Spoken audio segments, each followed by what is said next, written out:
7 तरीके जिनसे एक राइटर अपनी इनकम को मल्टीप्लाई कर सकता है।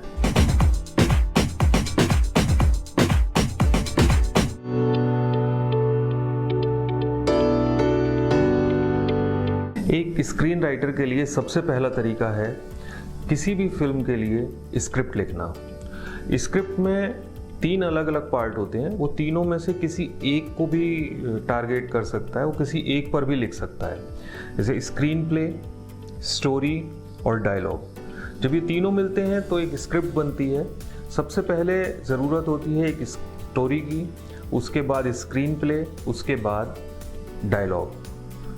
तो अगर आप किसी एक चीज़ में भी पर्टिकुलर काम करना चाहते हैं तो भी आप कर सकते हैं।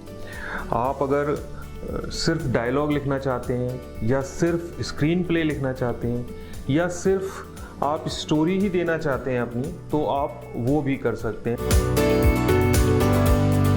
इसके बाद दूसरे नंबर पर तरीका आता है पब्लिशिंग। आप अपनी स्टोरी की बुक लिख सकते हैं, आप नॉवल लिख सकते हैं, आप अपने जो आपका क्रिएटिव राइटिंग है उसको आप एक अलग रूप दे सकते हैं।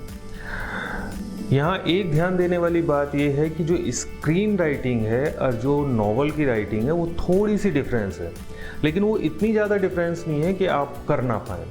तो इसलिए आप उसमें स्क्रीन राइटर के साथ साथ नॉवल राइटिंग या आप स्टोरी राइटिंग भी कर सकते हैं। उसे आप बुक का शेप देकर एक अलग से इनकम जनरेट कर सकते हैं। पब्लिशिंग के लिए बुक्स की और नॉवेल्स की या स्टोरी बुक्स की पब्लिशिंग के लिए बहुत सारे प्लेटफॉर्म हैं जिन पर आप जा सकते हैं। ये बेसिकली 2 तरीके से होती है, एक होती है सेल्फ पब्लिशिंग और एक जो ऑलरेडी एस्टेब्लिश पब्लिशर्स हैं उनके साथ अब अपनी किताब का एक रॉयल्टी बेस पर आप एक कॉन्ट्रैक्ट कर लेते हैं जिसमें आपको वो उतनी रॉयल्टी हर महीने या हर एडिशन पर या हर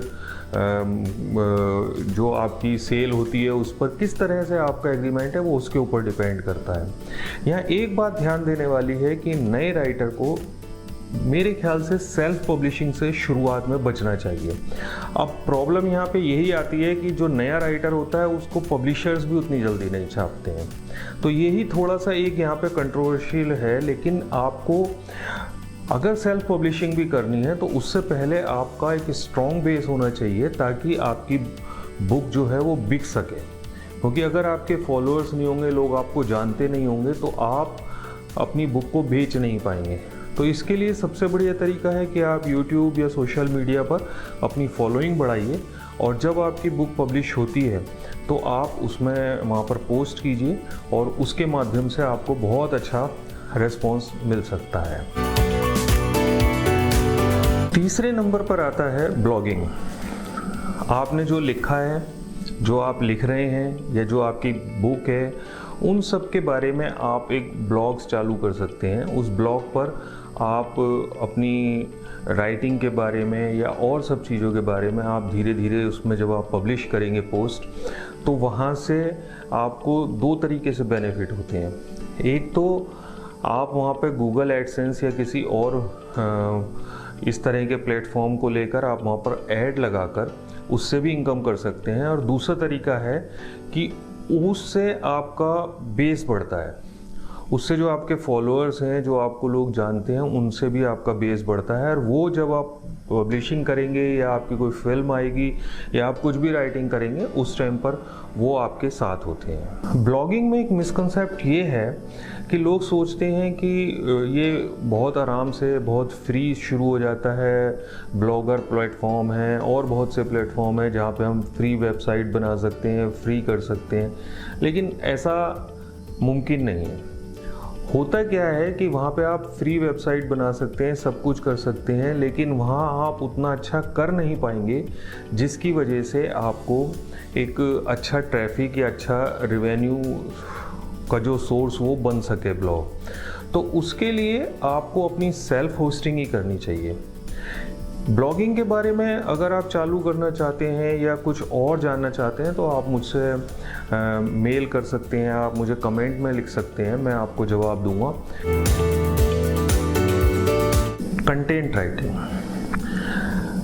बहुत सी वेबसाइट्स या ब्लॉगर्स भी हैं जो अपने आप नहीं लिखते हैं, वो किसी से लिखवा कर कंटेंट्स लेते हैं। बहुत से प्रोडक्ट होते हैं, जिन लोगों को प्रोडक्ट के बारे में लिखवाना होता है तो एक कमर्शियली एक crisp to the point writing के लिए उनको राइटर्स की ज़रूरत होती है। तो आप भी ऐसे लोगों को टारगेट कर सकते हैं, आप उनसे उनके कंटेंट लिख कर आप उनको दे सकते हैं। इसमें आपको पर वर्ड के हिसाब से पैसे मिलते हैं, जो स्टार्टिंग में 20-25 पैसे पर वर्ड से लेकर आगे 2 रुपये 3 रुपये तक भी जाता है, लेकिन 1 रुपये के आसपास एक जेन्युइन रहता है जो आपको बहुत जल्दी अचीव आप कर पाएंगे। यहाँ एक प्रॉब्लम है कि अगर आप हिंदी में लिखते हैं तो कंटेंट राइटर्स को हिंदी में कम पैसे दिए जाते हैं। ये कंटेंट राइटर्स के लिए भी है और ब्लॉगिंग के लिए भी है और बहुत सारी जगह है। आगे आने वाले उसमें भी मैं बताऊंगा आपको कि किस तरह से वो कम पैसे देते हैं। तो लेकिन उसमें घबराने वाली बात नहीं है। आप हिंदी में लिखते हैं तो आप हिंदी में ही लिखिए और उसको आप धीरे धीरे उससे आपका एक बेस भी बढ़ता है, क्योंकि जब आप किसी को कंटेंट लिख कर देते हैं तो आपकी एक इनकम तो शुरू होती ही है, साथ साथ लोगों को ये भी पता चलता है कि आप कितने कैपेबल हैं। 5th नंबर पर आता है कि आप अपने आर्टिकल, अपनी स्टोरी या अपना उपन्यास आप किसी न्यूज़पेपर या मैगज़ीन में पब्लिश कराएं। यहाँ वही बात है कि हिंदी में आपको बहुत कम पैसे मिलते हैं। मतलब एक हिंदी के आर्टिकल के लिए आपको सिर्फ 500 रुपये मिलेंगे और सेम आर्टिकल अगर इंग्लिश में कोई भेजता है तो उसे 2-2.5 हज़ार रुपये मिलते हैं। तो ये एक पार्शियलिटी है, लेकिन इसमें मैं और आप क्या कर सकते हैं, जो चल रहा है वो चल रहा है। हो सकता है आगे आने वाले टाइम में ये बदले, आई होप कि बदलेगा। हिंदी हमारी राष्ट्रभाषा है और राष्ट्रभाषा के लिए इस तरह का तो काम नहीं होना चाहिए। अगर हम हिंदी जानते हैं, हम इंग्लिश में उतने अच्छे नहीं हैं, तो ऐसा तो नहीं होना चाहिए कि सेम कंटेंट के लिए हमें कम पैसे मिलें और दूसरों को जो इंग्लिश जानते हैं उनको ज़्यादा पैसे मिलें। धीरे धीरे ये चीज़ बदलेगी, पर आप उसमें अभी से अगर आप उसमें लिखेंगे तो ये आपके लिए एक एक्स्ट्रा रेवेन्यू का सोर्स हो सकता है। इसके बाद जो 6ठे नंबर पर आती है वो है पॉडकास्टिंग। पॉडकास्टिंग इंडिया में अभी बहुत ज़्यादा पुरानी नहीं है, विदेशों में काफ़ी पॉपुलर है, लेकिन हिंदुस्तान में अभी ये बहुत शुरुआत में है।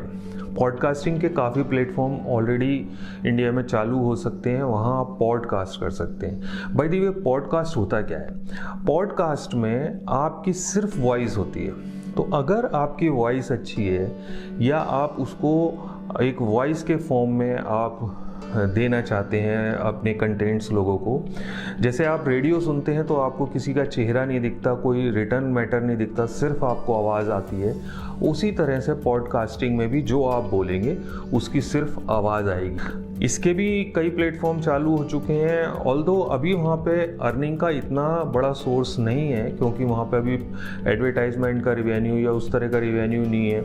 लेकिन वहाँ जब धीरे धीरे आप अपना एक बेस बना लेते हैं तो उसके बाद आपको वहाँ पे स्पॉन्सर्स भी मिल सकते हैं, आपको आने वाले टाइम में वहाँ पे और अर्निंग की अपॉर्चुनिटी मिल सकती हैं, प्लस में आपके फॉलोअर्स तो बढ़ेंगे ही, जिससे आप अपनी अगर बुक्स लिख रहे हैं या कोई आपका नॉवल प्रकाशित हो रहा है या कोई फिल्म आ रही है तो उसमें भी आपको उससे बेनिफिट मिलेगा। 7वें नंबर पर आता है घोस्ट राइटिंग। पर्सनली मैं घोस्ट राइटिंग के खिलाफ ही हूँ। मतलब मैं ये नहीं कहना चाहता कि मैं खिलाफ हूँ, लेकिन मैं खिलाफ हूँ। वजह क्या है कि घोस्ट राइटिंग में कोई भी राइटर या कोई भी जो अपने आप को राइटर बनना चाहता है या दिखाना चाहता है, वो आपके कंटेंट को लेकर अपना नाम देकर उसे लोगों के सामने पेश करता है। कई बार होता है कि वो अपना आइडिया दे देता है, उसके बाद आपसे लिखवा लेता है, आपका कहीं नाम नहीं आता, कुछ नहीं आता, आपको एक अमाउंट मिल जाता है। हो सकता है आपको बहुत ज़्यादा पैसों की ज़रूरत हो तो शुरुआत में आप कर भी लें ये काम, लेकिन लॉन्ग टाइम के लिए ये काम मेरे ख्याल से सही नहीं है। वैसे भी घोस्ट राइटिंग करने के बाद आपका कैरियर भी नहीं बनता है, क्योंकि लोगों को ये तो पता ही नहीं चलता कि ये लिखा किसने है। वो उस आदमी को जानते हैं जिसने एक्चुअली वो लिखा ही नहीं है। वैसे ये भी एक अर्निंग का सोर्स है। बहुत से लोग इस तरह से भी अर्निंग करते हैं, आप भी कर सकते हैं। आज की वीडियो आपको कैसी लगी इसके बारे में मुझे कमेंट सेक्शन में ज़रूर बताएं, और किस टॉपिक पर आप वीडियो चाहते हैं वो भी आप मुझे सजेस्ट करें। इसके साथ साथ आप वीडियो को लाइक करें, लोगों को शेयर करें, और अगर पहली बार आप हमारा चैनल देख रहे हैं या आपने सब्सक्राइब नहीं किया है तो सब्सक्राइब करें और बेल आइकॉन को भी ज़रूर दबा दें, ताकि आपको हमारे अगले वीडियो की नोटिफिकेशन तुरंत मिल सके। नमस्कार।